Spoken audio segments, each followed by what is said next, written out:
Good evening, everyone, and welcome to another session of Healthy Hints from HAM, also known as the Health Advocacy Ministry. I hope you all are well. I hope you all are being safe, and I hope you all are getting vaccinated. Periodically, we're going to have different hosts for our sessions. And with that being said, this month is National Minority Health Month. And our host for this evening is Sister Linda Canny. Linda? Thank you, Sister Ella. Thank you for that introduction. And good evening, Faith family and our guests. And a special thank you to Dr. Wise for the opportunity to provide healthy hints during Minority Health Month. As we know, African Americans are disproportionately impacted by chronic diseases and are at higher risk of more severe diseases and shorter life expectancy than other groups.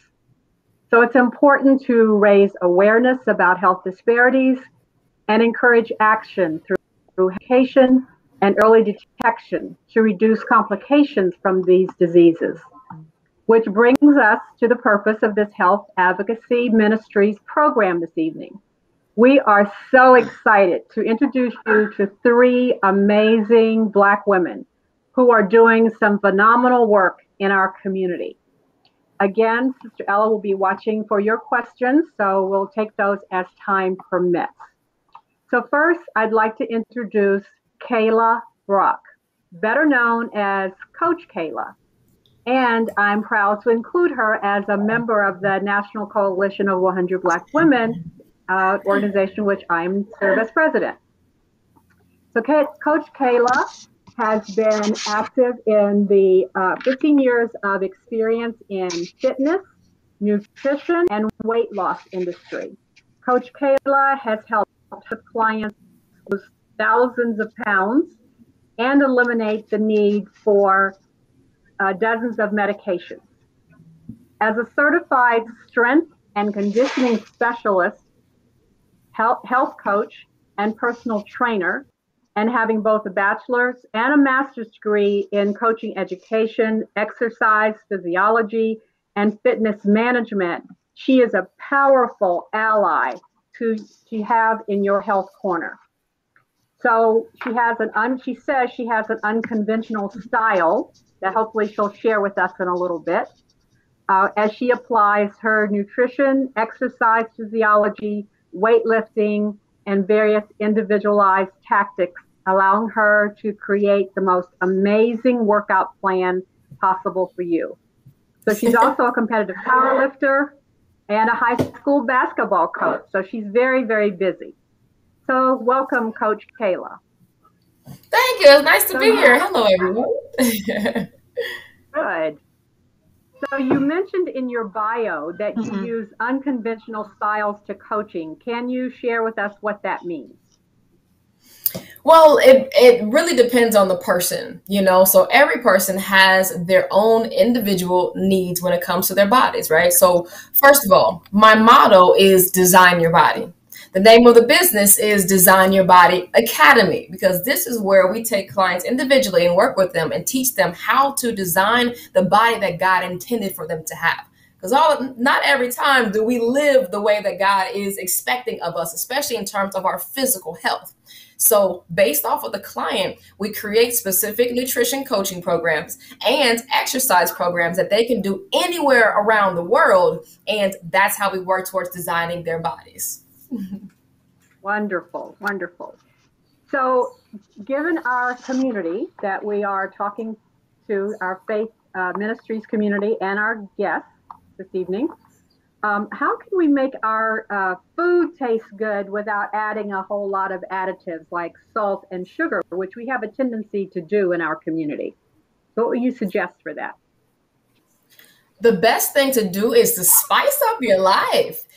Salt is, yes, it is a mineral. It is a nutrient that our body does need. But typically in America, we overconsume sodium. We overconsume it. It's hidden in many packaged foods. It's in everything that we buy from the store, unless it's straight produce. And then we also go in the kitchen and add salt. So the biggest thing is that we don't need to add as much salt as we're doing. So we need to start cutting that out of our diet because it starts to affect different areas. Of course, blood pressure. It can even affect certain areas of diabetes.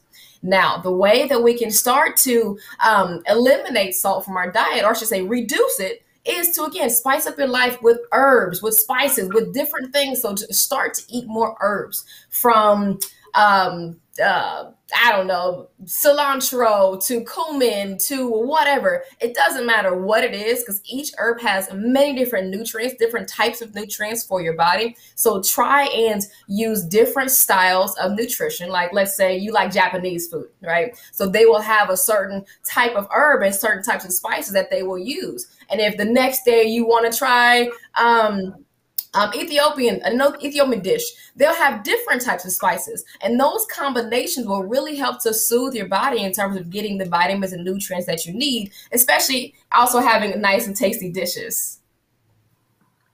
Wonderful, wonderful tips.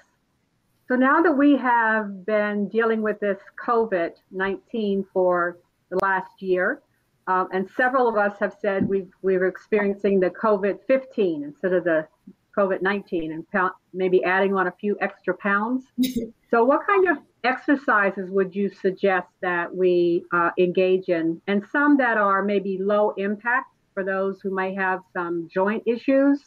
What would you suggest? And the fact that we can't necessarily go to gyms, or maybe we shouldn't be.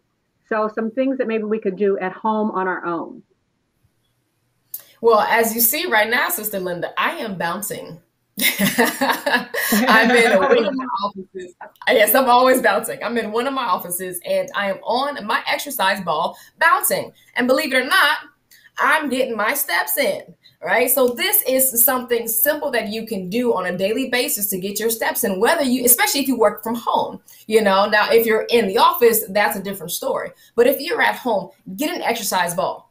One of my favorite places to shop at for stuff is Five Below. So here's a tip for you. Go to Five Below and get your exercise equipment. Again, you'll get this exercise ball for $5, and I'm not sponsored by them, unfortunately. So bouncing is a really great tip, right? Now, another thing to do is anytime you're taking a phone call, stand up, go outside, walk around the block, or if it's raining like it is right now, do your steps in your house, just walk and move. The biggest thing is it's not about exercise. It's more about activity. Because exercise only happens a few hours out of the week, but we can live an active lifestyle. So we have to transform our sedentariness, right? Our sedentarity, and turn that into activity. So you have to start looking inside yourself, looking at your day-to-day and figure out, how can I live a more active lifestyle? Instead of sitting on the couch, maybe I can stretch and watch my shows, instead of just sitting down with my kids doing their homework, maybe we can take a homework break and take a walk outside or go do some modified jumping jacks. So it's all about the intention. So before we even set foot in exercise, we have to understand the intention, and we have to have a mindset of changing and of designing our bodies from the ground up. And that starts with beginning to live a healthy and an active lifestyle.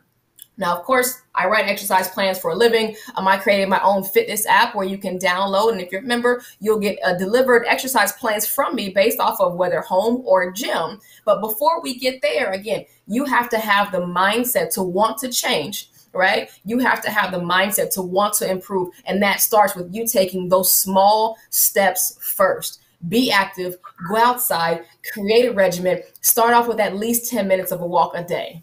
That's the best place to start. Wonderful tips, wonderful ideas. So we're going to delve into the area of diabetes a little bit later with our other presenters. But while we have you, if one is diagnosed with, let's say, type 2 diabetes, what type of dietary adjustments would one make if you've been diagnosed with diabetes?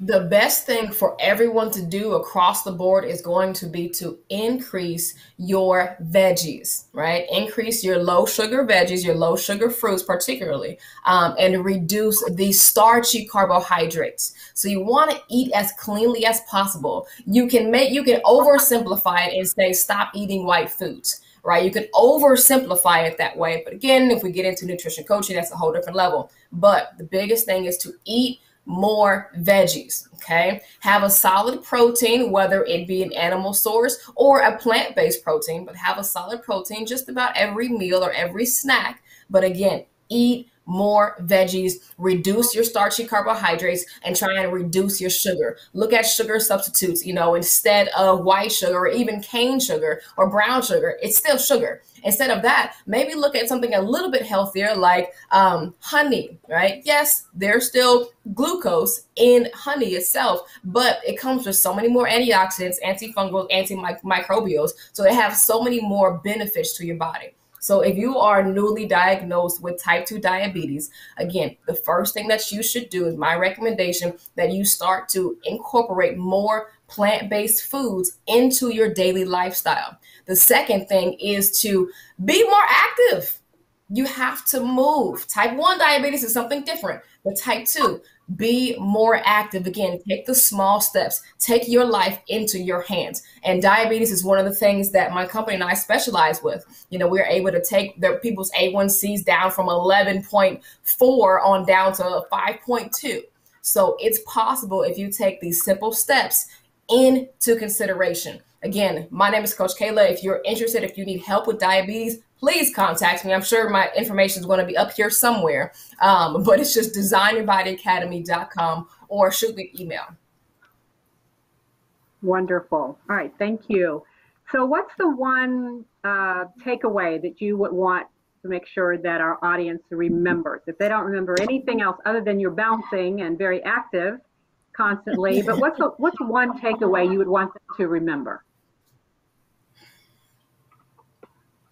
Physical weakness prevents the accomplishments of much that otherwise might be done. So when we understand, yes, physical weakness prevents the accomplishments of much that otherwise might be done. Right. So if we understand what our role is on this earth, right, as Christians, as God-fearing folk, we understand our role is to serve, and we serve God through serving others. OK, and how can we serve others when we physically are unable to walk up someone's steps to give them their bag of groceries? How can we serve someone and show God if we ourselves don't look good, if we're struggling, if we're not healthy, if we're taking all the pills and all the medications that our grandparents took? Why would someone want to be a believer? So we have to change our thought process and change our bodies, design our bodies, right? My realm is the spiritual. My realm is the physical, not the spiritual. So we have to change our bodies to make it more acceptable, right? To make it more attractive, to allow God to show through us. Sometimes God can't show through us because we're dealing with so many sicknesses and illnesses. So if we really look at ourselves, does God really want to show through you when you're struggling with so many medical issues? Let's fix that first so that God can shine through you and allow you to do the things that you need to do to serve his people. So again, physical weakness prevents the accomplishments of much that otherwise might be done. All right, I'm going to steal that quote. Probably you'll see it elsewhere. But so thank you so much. It's a quote from Delta Sigma Theta Sorority Incorporated. I'm sorry. That one wasn't mine. That's okay. That's all right. So for our audience, if you're looking to lose weight, build muscle, design your body, let's see Coach Cailah. She's great to help you get started. So thank you so much, Coach Cailah. And please continue to stay with us. I know you said you may have to leave just a little early, but we hope you'll be able to stay because I'm sure our audience may have some questions for you later on. So thank you. At this time, I want to introduce you two of our other mentors, two very accomplished Black women from the Ohio State University Comprehensive Cancer Center at the James. First, it's my pleasure to welcome Dr. Timyla Nolan, Assistant Professor and Nurse Scientist at The Ohio State University College of Nursing and Comprehensive Cancer Center, and a member of the Cancer Control Program at OSU Cancer Center at the James. And she works very closely with Dr. Joshua Joseph, who some of you may know. Dr. Nolan's work has been supported by the National Cancer Institute, the American Cancer Society, Susan G. Komen, and others. Dr. Nolan earned a BSN, a MSN, and her PhD at the University of Alabama at Birmingham School of Nursing, and completed her postdoctoral training at the Ohio State University College of Nursing. So we now welcome Dr. Nolan to our program. And I'll also introduce Dr. Amaris Williams, also part of the team at the Ohio State University Comprehensive Cancer Center, working alongside Dr. Nolan and Dr. Joseph. So welcome to you both. We are so honored to have you here for this program this evening. So I'll start with Dr. Williams, I think, and Dr. Nolan. I think you have some slides that you want to share with us first, and then we'll get into a discussion a little bit deeper about the work that you're doing, your research, and about diabetes and just maintaining a healthy lifestyle. So with that, I'll turn it over to the two of you. Thank you so much. I appreciate the opportunity to be able to talk to the congregation and then the world wide web. Thank you so much for this opportunity. And so if we could get the slides. And so, as you mentioned, we are representatives from The Ohio State University, and we are so pleased to talk to you about Life Simple 7 as an avenue to better health. Next slide, please. And so, as we think about what's important, life in and of itself is important. So in this slide, it's from data from 2017, and so we see on the top there a little white baby girl, and then that second one is my little baby girl, Nola. She's a black girl. We have a little baby boy, white boy, and then that last picture is actually Dr. Joseph's firstborn son, a little black boy. And so as we think about these four babies and when they are born, we know from looking at data that there are differences in their life expectancy. And so we know that white females have a tendency to live the longest, and black males have a tendency to live the shortest lives. And the separation in between that is about 10 years. And so that's definitely something that, you know, it's troubling when you see the numbers in black and white, if you will, that we at birth are at a disadvantage. Next slide, please. And so what are the leading causes of death? And so I have them broken out here by men and women. So you see number 1 on both sides, number 2 on both sides, the exact same things: heart disease and cancer. And then in black men, the third is unintentional injuries or accidents, and the third in black women is strokes. And so as we think about all of these diseases, what we know is that we can prevent these diseases. We can absolutely do something to modify the way that we live, the way that we interact with the world, in order to decrease our risk of dying from these diseases. Next slide. And so we're here in Columbus, Ohio, and some of our colleagues at the Ohio Department of Health, and also here at the College of Public Health at the Ohio State University, they put together some information for us to share, looking at vulnerabilities in Ohio. And so by vulnerabilities, we mean social issues that may be going on in particular areas. So things like poverty, things like low education, those increasing the vulnerability. And it makes a cross across our wonderful city of Columbus.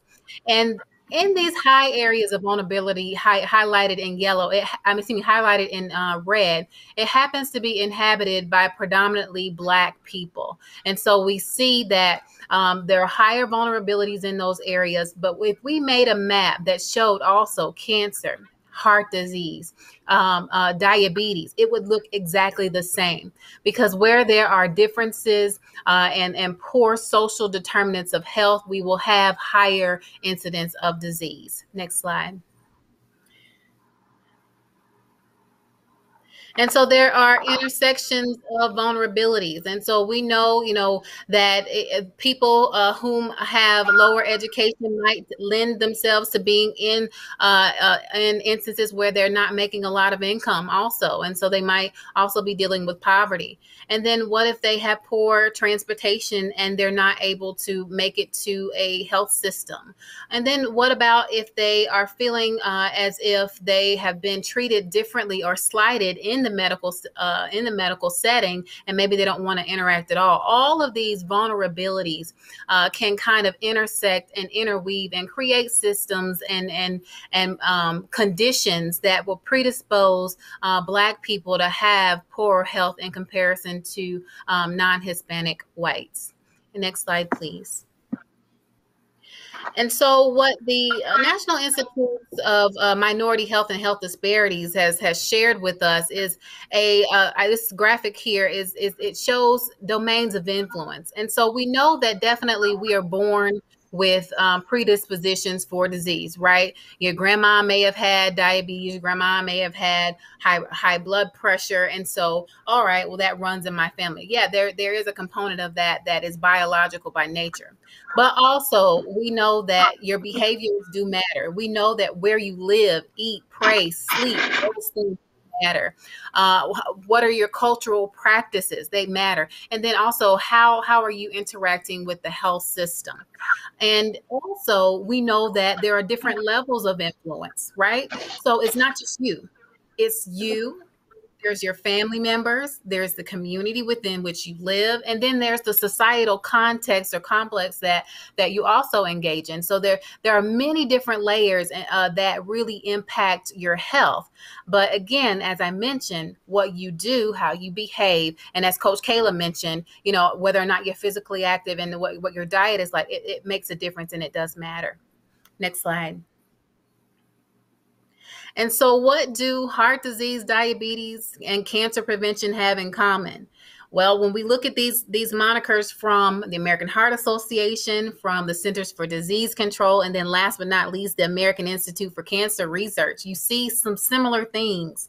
You see, looking at things like food, fruits, and vegetables, they're packaged in there. You see things that we can do to get activity in our lives. You see that we're not supposed to smoke. All of those things are we have in common, and that's not by accident, because again, we know that those health behaviors that we have, they are a mirror, if you will, into looking into the health that we're going to be providing for ourselves. Next slide.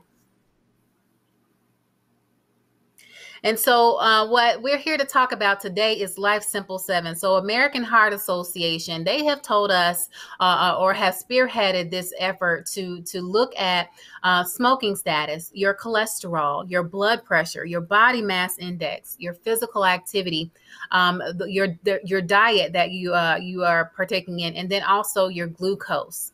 And so all 7 of those metrics, if you have ideal health, we know that you're probably going to live longer. We know that you're probably not going to develop diseases as compared to people who don't meet these 7 metrics. And so we have some very great data around it. And, these are simple things that you might be able to implement into your daily life. But, next slide, as we think about what are you going to, do, and how are you going to meet these metrics, sometimes it's not that simple. Next slide. We know that there are benefits and disparities in meeting these Life Simple 7 metrics. And so again, it lowers risk of developing disease, cancer, diabetes, heart disease, lowers risk of premature death. It improves the perception of health. But as Black people, we have traditionally not been able to attain these Life Simple 7 metrics. And as we alluded to earlier in talking about the intersections of vulnerabilities, we know that there are, social determinants of our health that may predispose us from getting to partake in these healthy lifestyle behaviors. And so maybe that is that you're working long hours and you're not able to take many breaks. Or maybe you don't live very close to a park and you're not able to get out and do a lot of physical activity that you would like to do. And you maybe need to rethink how we get that physical activity. So there are things that may be barriers that we absolutely have to overcome in order to improve our health. Next slide. And so again, Life Simple 7, is it really simple? Well, yes, no, maybe so. We have to kind of think about what are our priorities and what are the things that we can change. And so I love the serenity prayer. God, grant me the serenity to accept the things that I cannot change, courage to change the things that I can, and the wisdom to know the difference. And I'm telling you here today that you can be wise and you can absolutely change some of your lifestyle behaviors. Next slide. And so that starts by making goals. You have to make SMART goals. As much as we can, as possible, we can make a SMART goal. In this acronym, making a specific goal, a measurable goal, an attainable goal, a relevant goal, and a time-based goal. Because what you can do is you can go back and you can look 5, 10, 12 weeks later and see, how have I done towards meeting this goal? How have I moved a metric? So, have I said that I'm going to actually get up and I'm going to walk at least 30 minutes every single day? And if I'm unable to kind of get out of my front door, I'm not going to say I'm not going to, go walk 30 minutes every day. Maybe I'll say I'm going to walk 5 minutes a day. So making a goal that's realistic and relevant to you. And again, setting a time base so that you can go back and do the actual measurement. So that's one of the things that we can do with all of our lifestyle behaviors. Next slide. And so it's important to know your ideal numbers. As we look at blood pressure should be less than 120/80.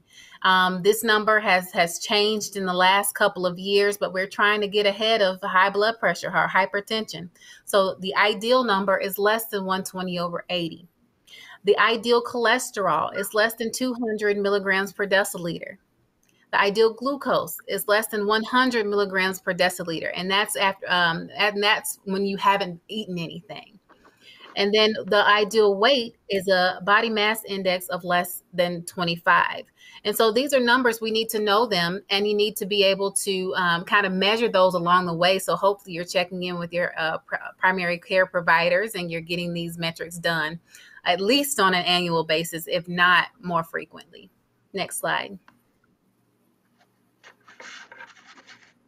And so as we think about the healthy lifestyle, we need to maintain a physical activity or exercise regularly. We need to eat healthy. We need to drink plenty of water. But it's important also that we reduce stress. And so let's start there with the next slide. We'll start there with stress management. In the Black community, I know that it has traditionally been a taboo to really talk about mental health. But I'm glad that, especially in light of COVID, it's really brought forth that in dealing with things in silence and seeing so much social isolation, that we absolutely have to manage our mind and manage the stress with which we live every single day. And so I love that the American Heart Association has given us tips in order to really to manage that stress. But I want to say here that, what works for one person may not work for another. And so it's important that you create your own plan to manage your stress. And so I can tell you for myself, I actually do number one here, count to 10 before I react to things. I like to try to be proactive and not reactive if I possibly can. But in those instances where, you're caught off guard and that anxiety starts to creep up, it's like, let me take a second. Let me recenter myself. And then what can I actually do to improve the situation that I'm in? You might be the person that you say, you know what, I need to sit down. I need to pray. I need to sit with Jesus. I need to get in my closet. That might be you. You might be the person that says, all right, I need to get into nature. I need to go for a walk. I need to clear my head. So you need to know who you are so that you can really, really take care and really practice self-care for yourself and manage that stress. Next slide. The next one I think has been, well, I'm from the South. I'm from Alabama. We say don't beat a dead horse. And so don't smoke. That's all I have for that slide is just don't smoke. We know definitely that cigarettes, whether it's cigarillos, whether it is pipes, whatever it may be that you're smoking, we know that they have carcinogens in them and those things that can cause cancer, but not only just cancer. When you're smoking, you can increase your risk of high blood pressure because the smoke, the chemicals within the smoke actually cause your blood vessels to constrict. And so it makes it harder for, blood to go through there, and it raises your blood pressure. And so definitely, I'm not going to beat the dead horse. Just don't smoke. Next slide. I think Coach Cailah really hit this one out of the park, talking about physical activity. I mean, definitely, I won't spend a lot of time here, but the American Heart Association, as well as the American Cancer Society, they recommend getting about 150 minutes of moderate aerobic activity. And so by moderate, that means that you've gotten your heart rate up. You can still talk, but it's probably just a little bit uncomfortable. And so you need to do that 150 minutes a day. As we think about those people who are probably a little bit more active and also have a little bit more stamina, they can do about 75 minutes of vigorous aerobic activity. So instead of like a fast, brisk walk, that's actually jogging or running to get that vigorous activity. And there's a number of different activities that you can do to get those minutes. Again, customizing and making a program for you is what's most important, but also remembering that you need to stretch. And also you need to have strength training at least 2 times or 2 days a week. So again, schedule it. Set some goals, set those SMART goals, have an accountability partner that can help you keep going, and then walk more. That's the simplest thing that we can absolutely do is walk. Get your steps in. Get your steps in. If you can get your 10,000 steps a day, oh, you're doing wonderful. But if you are starting at 2,000, just aim to go 3,000, 4,000, and keep building. Next slide. And on this slide here, I mean, I have a wonderful colleague here, Dr. Amaris Williams, who is much more skilled in this than I am and talking about diet. So I will turn the program over to her to give you some more practical tips about how to watch your calories and how to really improve the way that you eat. Next slide. Thank you, Dr. Nolan, for that great introduction. Next slide. So there are 5 components to the American Heart Association's recommendations on diet. The 5 components are fish, sodium, fiber, fruits and vegetables, and sugar-sweetened beverages. I'll go through these recommendations one by one and discuss what they are and why they exist. And then at the end, I'll give you an example of how to meet them. Next slide. First up is fatty fish. The American Heart Association recommends that people eat 2 to 3 servings of non-fried fish per week. I know fried is the most fun way to eat fish, but drowning the fish in oil cancels out some of the beneficial fish oils in the fish. The recommended serving size is 3.5 ounces or 3/4 cup of flaked fish. For reference, a 5-ounce can of tuna, once you drain off all the water, has 3.5 ounces of fish in it.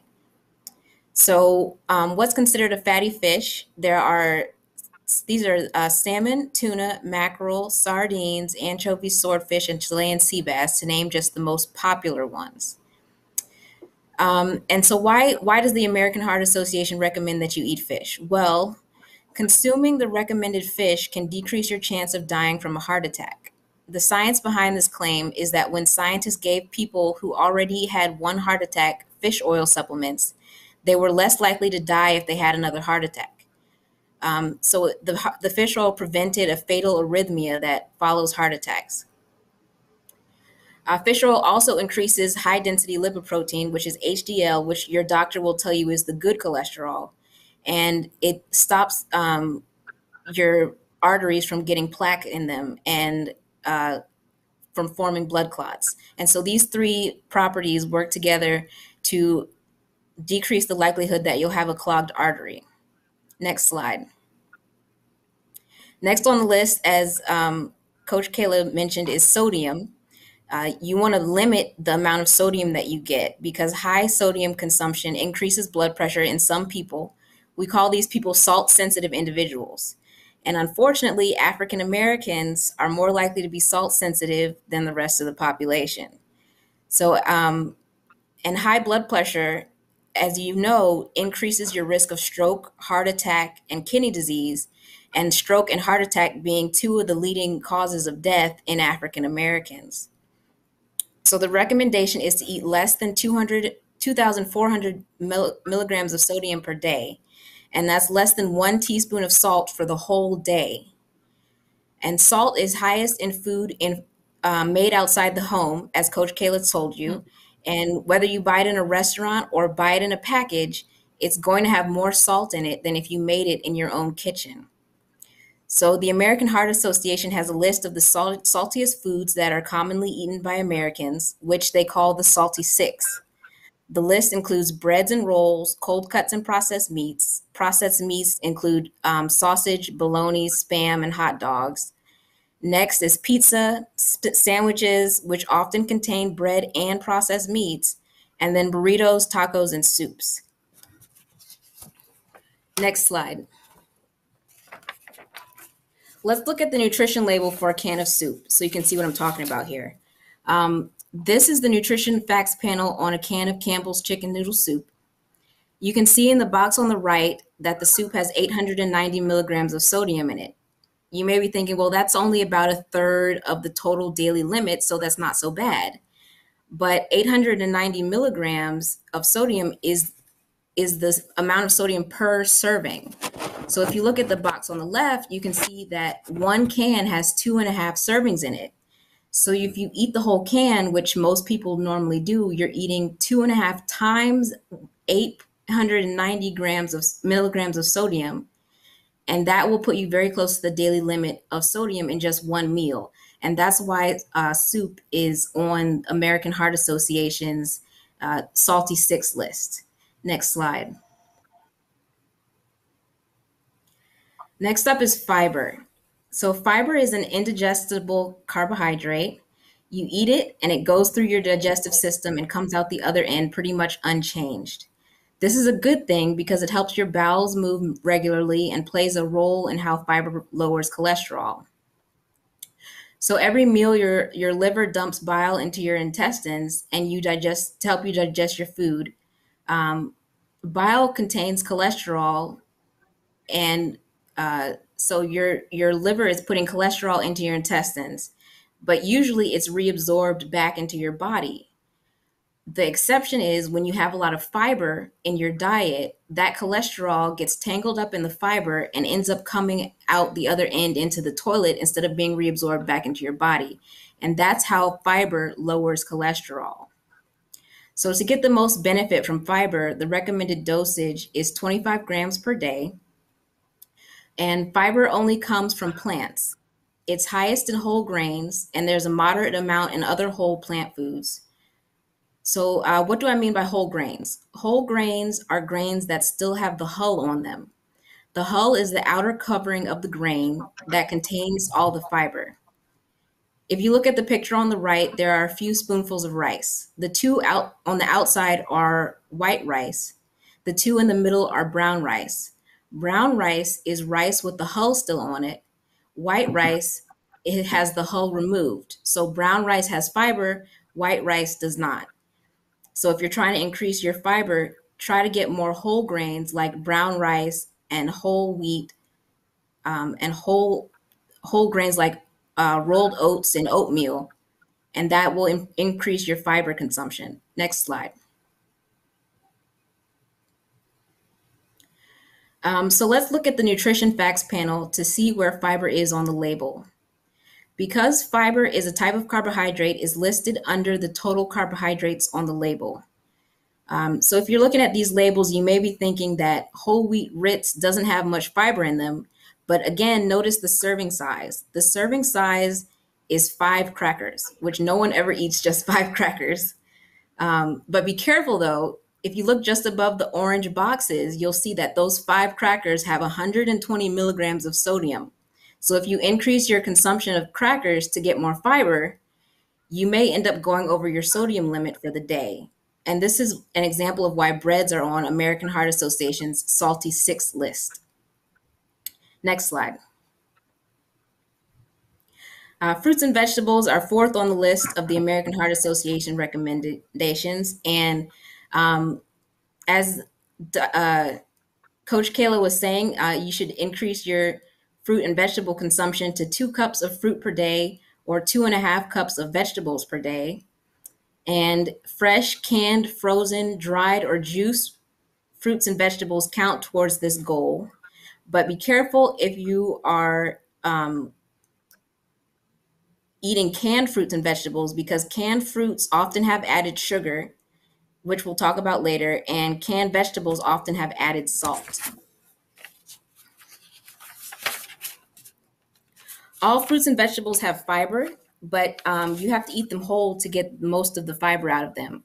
So that means that there's no fiber in fruit and vegetable juice. If you prefer to drink your fruits and vegetables, I suggest smoothies, since the whole fruit or vegetable is blended to make a smoothie. That way you still get your fiber. Just watch out for added sugars. And juiced or whole, fruits and vegetables have vitamins A, C, K, and E in them, as well as healthy phytochemicals like antioxidants. And that's why it's important to eat them. Next slide. Finally, we're on to sugar-sweetened beverages. As the name suggests, a sugar-sweetened beverage is any beverage that humans have added sugar to. So for example, this includes sugar itself, high fructose corn syrup, honey, agave nectar, anything with sugar in it. So this includes sweetened coffee and tea, non-diet sodas, sports drinks, anything labeled juice drink instead of 100% juice. If it says juice drink, that means it's not real juice. 100% juice will say 100% juice on it, and that is not a sugar-sweetened beverage, because all the sugar in 100% juice comes from the fruits and vegetables that it's made from, and it's not been added by humans. I call the calories in sugar-sweetened beverages sneaky calories, because people eat them and they don't realize that they're eating calories. And it can lead to people consuming more calories than they need and gaining weight. This excess calorie consumption is detrimental to health, and it's why the American Heart Association has recommended people limit consumption of sugar-sweetened beverages to just 100 calories per day for women or 150 calories per day for men. If you look at the Coke can label on the right, I use Coke here because I'm from Atlanta, and but these numbers are similar from soda to soda. You can see that a 12-ounce can of soda contains about 39 grams of sugar or 140 calories. So if you normally consume a supersized soda, you're eating way more calories than the American Heart Association recommends. So try to limit it to 1 can a day, or even better, just cut out the soda completely. Next slide.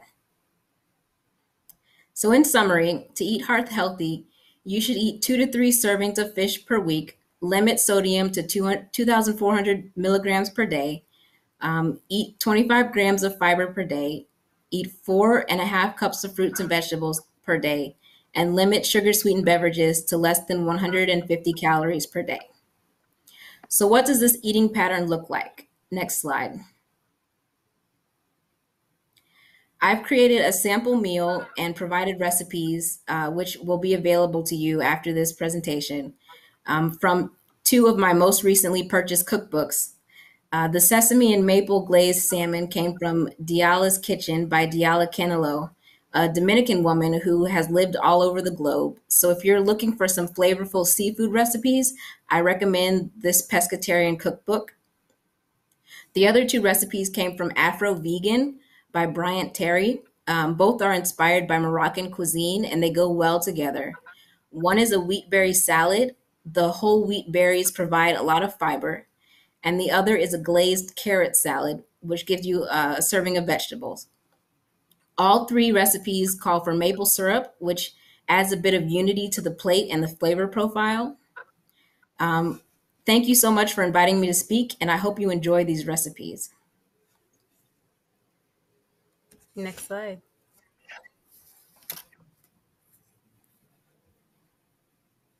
So, I'm glad that we had that definitely a expert opinion about how we should be eating. But I want to bring your attention to one of the tips that the American Heart Association has for you, and it's My Life Check. And so you can go on to mlc.heart.org and just plug in your numbers and see where you fall as it relates to American Heart Association's Life Simple 7. And it will give you some tips about how you can improve your cardiovascular health. But as we mentioned, it also helps you to reduce your risk of developing other diseases like cancer and diabetes. Next slide.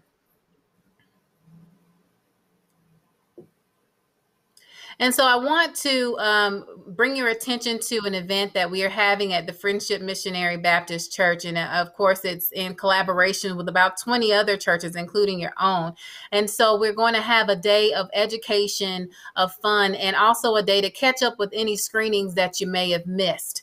And so we are going to have the screening for Life Simple 7 out there. So come and get your numbers and know your numbers. We're also going to have mammography to get breast exams. We're going to have pap smears to get cervical exams. We're going to be able to sign you up for a prostate exam for our men. We're going to be able to sign you up for colorectal cancer scans. So all of your scans that you probably should have gotten in the last year, maybe you were at home sheltering in place like I was, please do visit joshuajosephmd.com. There are two links there. One is to sign up for the event and get your screenings done. The other one, if you have not already gotten your COVID-19 vaccine, we will have those on site. Both Pfizer and Moderna out there. So we have wonderful partners with the Ohio State University, Ohio Health, Columbus Public Health, and the list goes on. And so we want to be able to service you in the community. And so we do invite you out to www.joshuajosephmd.com to register. Next slide. And then last but not least, we just want to acknowledge the team that it takes to put these types of things together. Doctors Joshua Joseph, Daryl Gray are the two guys that I lean on most heavily. We have a wonderful support team with Alicia McCoy, Natalie Donnelly, and also Dr. Williams here that you've heard from tonight. And so we are just so thankful for all of the support and the funding that we have. And we definitely want to be a resource to the community. And so thank you for your time. Thank you for your attention. And we hope that you've learned a little bit here about Life Simple 7 to better your health. Thank you. Wonderful. Thank you so much, Dr. Nolan and Dr. Williams. Okay, Linda. Yes, you have questions? Yes. I just want to say that we have lots of questions online waiting. Wonderful. Wonderful. Are you seeing those questions? Yes, please do. They'll be here. Okay. Okay. One says, I hate fish. What can I substitute for fish? Supplements. Yes, so fish oil supplements are a good substitute for fish if you just won't eat the fish. But fish has a lot of benefit besides the fish oil, including B12 and protein. So if you can eat fish, eating fish is the best way to go. But if you don't want to eat fish, you can take fish oil supplements. I recommend 1 gram of fish oil per day, but you can get up to 3 grams of fish oil per day without worrying about bleeding or bleeding risk. You can Thank you also for do that. natural things along with the fish oil. So things to get more omega-3s like chia seeds and flax seeds, just in case you're not a meat person or a seafood person at all. So those will go well together too. Okay, I just saw one up there that says, Coach, what do you do if you hit a plateau? We actually just came out with an ebook discussing how you can get past your plateau. Look me up on Facebook. It's Cailah, Cailah, Cailah Brock, Brock. Write me something and I'll send you that, right? So you'll have a full ebook as how to do that. But in short, you have to take a look at how long have you been exercising? How long have you been training? In other words, is your body overtrained? Okay. You also have to take a look at what things are you doing? Are you currently doing the same exercises you've been doing for the past 5 weeks, for the past 7, 8, 9 weeks? So there are several things that we need to look at to see, okay, what's happening with your body? There's a point that your body can get to when it needs a different stimulus, though that stimulus doesn't happen every single time that you train. So again, holler at me on Facebook, okay? Comments on whatever. So send me a message on Facebook and I will send you that link. We just created an ebook again talking about how to break through your plateau. So I hope that was helpful. Okay, what's our next question? Blood pressure of seniors over 50 is different, isn't it? So I think The there's blood pressure for seniors over 50, is it different? So for as we're thinking about the number that we should all be reaching, for adults, it is the same, less than 120 over 80. That's our goal. Anything over that is actually hypertension or high blood pressure. And so one of the things two of the things that we talked about in our session today, we're thinking about diet and physical activity. Those are 2 things that you can do, changing yourself to be able to reduce your blood pressure. And so, unfortunately, we do not get any grace points or brownie points for age. It's still that we have to, really maintain that blood pressure less than 120 over 80. But that's a very good question. And I'm sorry to bust anybody's bubble.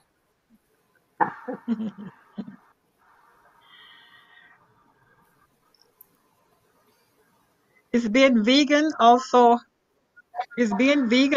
hurt with you not much protein? Is being vegan also hurt you with not much protein? I can Okay. answer that. Coach, you have your hand up? So the question is if I'm vegan, do I have an issue getting in protein? And the answer is no.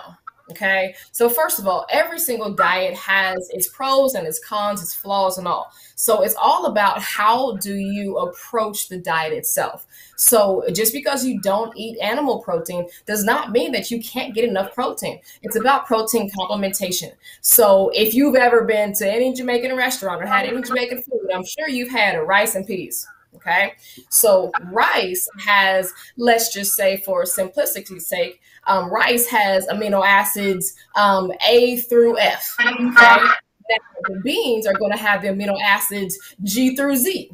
So together they make a complete protein. So yes, you can be vegan, and without having to supplement vegan protein, you can get enough protein to power lift like I do, to bodybuild, or to just look good the way that you want to. You don't have to supplement protein powder, but yes, you can get enough protein on a vegan diet.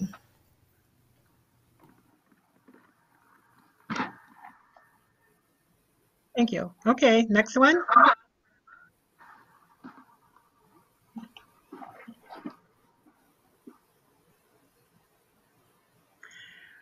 Linda, you have more questions that you wanted to ask the ladies? Of course I do. We've answered all the ones that were posted. They haven't come across yet. It takes a second. Okay. Well, while we're waiting, I wanted to go back to Dr. Williams. I think in your bio, you mentioned about omega-3 fatty acids. Could you talk a little bit more about that and what you would recommend in that area, what that is? Yes, so omega-3 fatty acids are the fatty acids that are found in fish oil that have the positive benefits of increasing heart and brain health. So I actually researched these fatty acids for my dissertation, and I found that people who eat enough omega-3 fatty acids are less likely to be depressed and are more likely to have healthy heart numbers than people who don't eat fish or take fish oil supplements. Great, thank you. And to Dr. Nolan, I wanted to ask about, since we've been dealing with COVID-19 for the last 12, 13 months, and I know that some of us have been putting off our screenings or our visits to our physicians. What kind of risk does that pose for us with delaying those? And what happens if we don't have the early detection? Do we run a greater risk of not being diagnosed in time for some serious issues? Absolutely. That's a wonderful question. And I'll say this. Every day that we delay getting screened for those people who are eligible for screening is a day that we may miss something that we could have found earlier and had a less aggressive treatment. So my focus in cancer has been in breast cancer. And so specifically looking at young women who are diagnosed with breast cancer.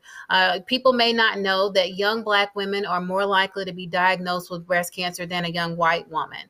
And then also about 40% more likely to die when diagnosed with breast cancer. So it's so important for us to really think about what can we do early, which is screening and detection. So breast cancer, American Heart Association recommends that at age 40, every woman start getting a mammogram each year.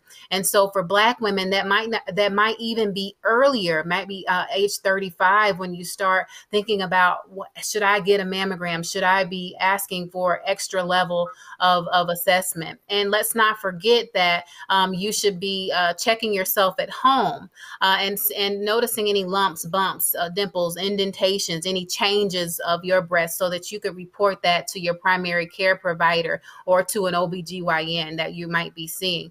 And so in this last year, as you mentioned, we know that people have been staying at home and have been delaying getting their screenings. And so what the science is saying is that potentially that delay is going to increase the number of cancers that we see in the future and also the number of cancers that are diagnosed at later stages.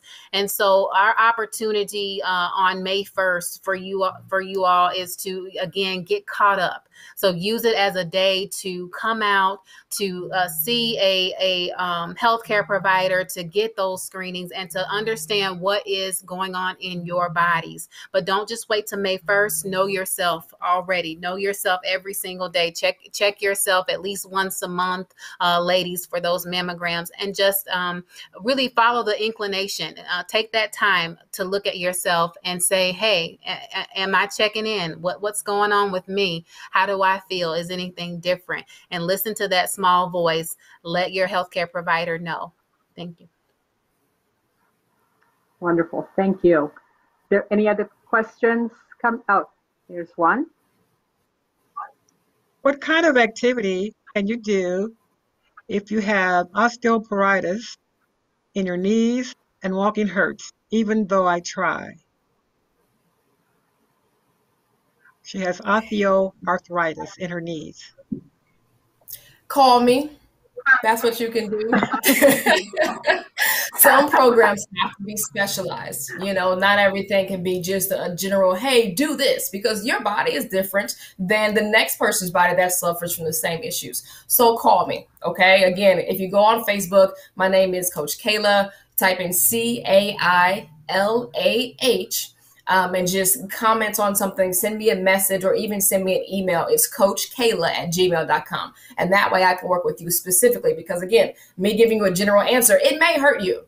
Okay. So I need to be able to understand more about your body so I can provide specific services for you. So call me.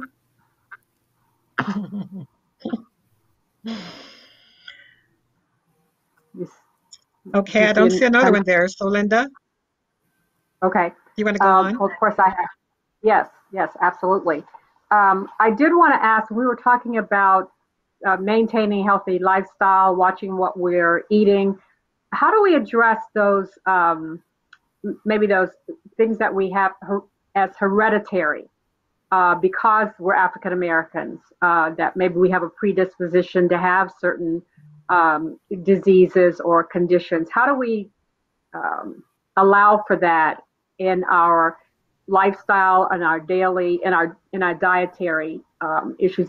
We cut out things as much as we can. We try to follow the guidelines of the American Heart Association, but because of hereditary, or we just can't kind of overcome it. What are some suggestions that we can do to compensate for that?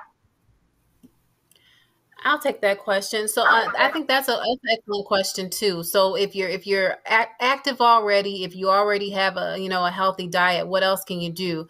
Well, an ounce of prevention will outweigh anything. And so what you can do is make sure you're following up with your primary care provider, that you have a relationship with them. And so if anything should arise, then you are 12, 13, 14, 15 steps ahead to be able to kind of make a treatment decision instead of letting things kind of go by the wayside. And so I definitely know that there are individuals out there who they can go run a marathon and they still have high blood pressure, and it's because of something that has been running in their family.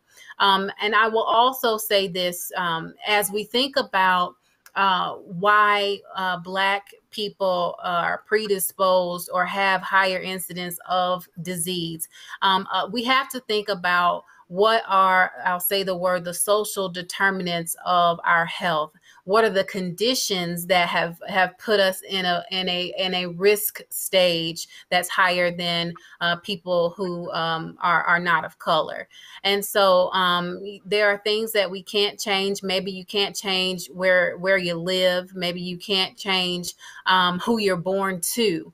But those that you can, absolutely taking charge and taking hold of those things that you can change. And then also, like I said, partnering with your primary care provider. If you don't have one, reach out to us at The Ohio State University. We have wonderful physicians, nurse practitioners, all kinds of advanced practice providers who are ready and willing to lend you a hand and be your partner in your care. So that's probably the best thing that I can tell you, is to make sure that you're checking in on yourself and you're checking in with a provider. Thank you. If I can add to that, and I know the doctors have, I know they've heard this because it's been ingrained throughout, nutrition and, health education for years and years and years. So there's a statement that we've all heard, right? I forgot who said it, but it's the fact that genetics loads the gun, but it's your lifestyle that pulls the trigger. So as they both said, yes, we're all born. We can't help who we're born to. We can't help those factors. Sometimes we can't help where we live in certain stages of our lives. But it's your choice to live your life a certain way, which will either help you or it will hurt you. So again, it's genetics that loads the gun, but it's your lifestyle that pulls the trigger, or your lifestyle will actually save you. I'm still in that quote. Yes. I am too. That was wonderful, Cailah. Thank you. Again, Dr. Nolan, you mentioned about health practitioners, and I see a whole list of Black doctors on the event that's coming up in May. And in your bio, you talked about doing recruitment and training for nurses, trying to get more women of color or Black women into the nursing program. So I'm wondering what your thoughts are, and this is open to Dr. Williams and to Cailah for that matter, the importance of Black people being treated by Black physicians and the level of care that we experience or the level of care that we don't experience because we are either more comfortable with someone who looks like us, and those physicians may or may not be available. But how important is that, do you think, to our care, particularly in the Black community? Well, I'll start by saying that there have been studies that have shown that when you have what's called racial concordance, so your healthcare provider and the patient are of the same cultural background, that does improve the perception of care that's provided and also has better outcomes than if there was a mismatch there. So we do have data that shows that. Also, another popular term that we are hearing about is implicit bias. So things that you don't necessarily even think about coloring how you see the person in front of you, and that making it difficult to treat people as they need to be treated, or maybe having some sort of biases toward them that negatively affect their care. So we know that those things do exist, and by having more people of color in the workforce, that's only going to help us to break down barriers. Because when I walk into a door and it's a Black woman or a Black man sitting in front of me and they say, "Oh, okay," that's already dropped one wall down. And so now I can get to know who they are as a person and find out what are the things that I need to be doing to help them to reach their goals and their ideal health. And so, that absolutely is the case. And so we at The Ohio State University, I'm working with the Nursing Students of Color organization. And so we're trying to create a very safe space for nurses who are going through our programs and having a place to come and talk, having some folks who can be in their study groups to pull them across the line. Because I had someone who helped to pull me across the line. And it's not just in our College of Nursing, it's also the College of Medicine. But we know that when we have diversity, everybody does better. When we have diversity, everyone does better. What is that saying about tides? When the tide rises, all boats rise. So it's imperative that we have folks who are interested in health and healthcare, who are of all different racial, ethnic backgrounds, all different cultures, all different different aspects of people coming together and to really better the outcomes that we see. Because we know when you drop those barriers, when you get to know people for who they are, they really pay attention and they're more likely to take heed to what you're saying and really help them and help their health. Thank you. I'd like to Dr. add. Wade, would you like to add to that? Yes. I also think it's extremely important to have people of color as researchers as well as health care providers, because the evidence that is generated by research is what leads to the treatment of people of color. So Black researchers will do studies that other groups won't do. They'll answer questions that are important to people of color that go by the wayside with other researchers. And they'll generate information like, for example, certain hypertension medications work well in certain groups of people, but they don't work as well in African Americans. And we don't know that until we do that research and we find out which medications are best for which groups of people. And a lot of times those questions aren't answered until a person of color actually asks those questions and tries to find out the answers to those questions. Wonderful. Thank you. Linda, we Thank have you. no Cailah, more online questions.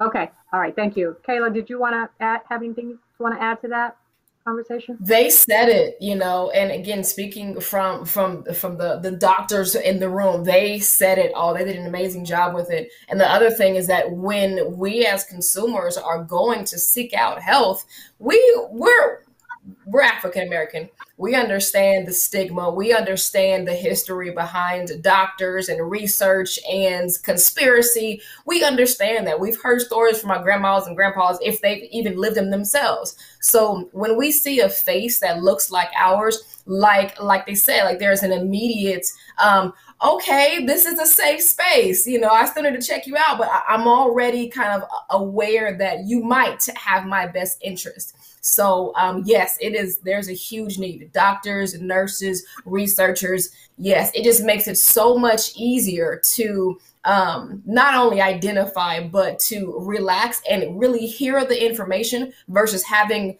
being on guard because we don't know if they're really for us or if they're just trying to write a prescription because they're trying to fill a quota or X, Y, and Z. So yes, they said it perfectly. Great. I have one, two questions, but one serious last question really to ask. How, and Dr. Nolan, I think you, Dr. Williams, I think you were speaking to this, but how important is it for Black community to participate in research and clinical trials? You know, if you're not at the table and you're not in the discussion, the outcome of the discussion may or may not behoove you or be a good outcome for you. And so we take that really seriously. So Doctors Gray, Joseph, and myself are leading an initiative because we want to promote health equity. And so one of those things is to do that, we have to have clinical trial participation that's very diverse. And so right now, we are in a society that has really traditionally not been a part of clinical trials for obvious reasons, like Coach Cailah mentioned, you know, in medical history, you know, thinking about the U.S. syphilis study that happened in Tuskegee. People still remember that. People still, even to this day and in current times, thinking about the COVID vaccine and saying, oh, what did they put in that? So there's serious mistrust of clinical trials. However, I will say that now we have wonderful things in place like the Institutional Review Board that sees every single protocol that goes through. And they have not just scientists, but also lay people from the community on those boards who say whether or not this is going to be helpful to the patient and not harmful to the patient, and whether or not we need to make changes to our protocol in relation to that. And so we have checks and balances that are there, but absolutely, we've got to be at the table. And so you see initiatives like the COVID-19 vaccine where Black people were involved. We were intentional about really increasing the numbers of people involved because we wanted to know whether or not there were going to be issues related to, you know, racial ethnic backgrounds. And so you don't know, as Dr. Williams said, if you're not a part of those trials, you don't know what works best in people from your racial ethnic background. So we have to be a part of the conversations when they are going on. We've got to be a part of these clinical trials.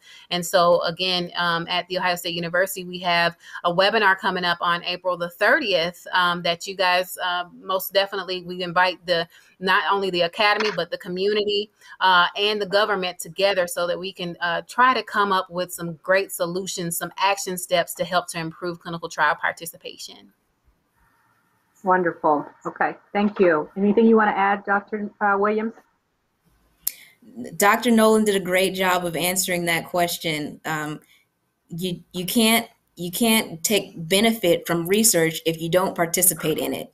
So that's perfect what she said. Thank you. Thank you. So we are a little beyond our time.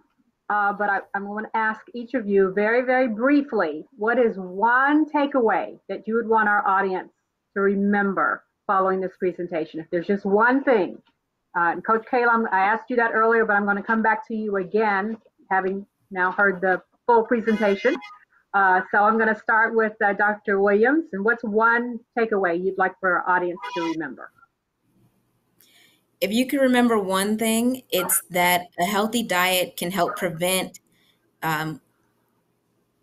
heart disease and improve brain health even if you are predisposed to certain conditions. So eat healthy if you can. Wonderful. Thank you. Eat healthy if you can. All right. And everybody can. Thank you. Dr. Williams? I'm sorry, Dr. Nolan. I'm sorry. Thank you, Dr. Williams. So I will just say that everyone needs to practice self-care. And that is all encompassing. And if you're taking care of yourself, that's body, mind, and spirit. And so find one thing that you can do for each of those aspects of your life and do it every single day. And again, make sure you have a primary care provider. Wonderful. Thank you. And Coach Cailah, did your answer change? A little bit. No, let me add to it. Okay. But first of all, thank you. I just want to say thank you for guys having me, but also I want to say thank you to Dr. Nolan and Dr. Williams. Like, y'all are the people that we need in today's world. So thank you so much, for putting yourselves in a position to really help people and help our people. I'm going to be emailing you soon. Okay. But to end out the presentation, like they said, eat well, self-care, visit your doctor, go outside, go work out, just start, right? Start your process. All of this is the entire health system, nutrition, fitness, and the medical side. Just start. You know what you need to do. If you need help, contact one or all of us and we can help you with that. Excellent. Thank you. Thank you. Well, Dr. Nolan, Dr. Williams, Coach Cailah, Faith Ministries Church, and the Health Advocacy Ministry, thank you all for making this possible. Thank you on behalf of our entire Black community. We all needed to hear this. And thank you to Sister Ella, Brother Michael McGee for our technical expertise. And thank you to Dr. Wise for your vision to help us create a healthy faith community. And so with that, thank you to our audience for the questions that you presented and for your attendance. And with that, we will conclude our presentation. Enjoy the rest of your evening.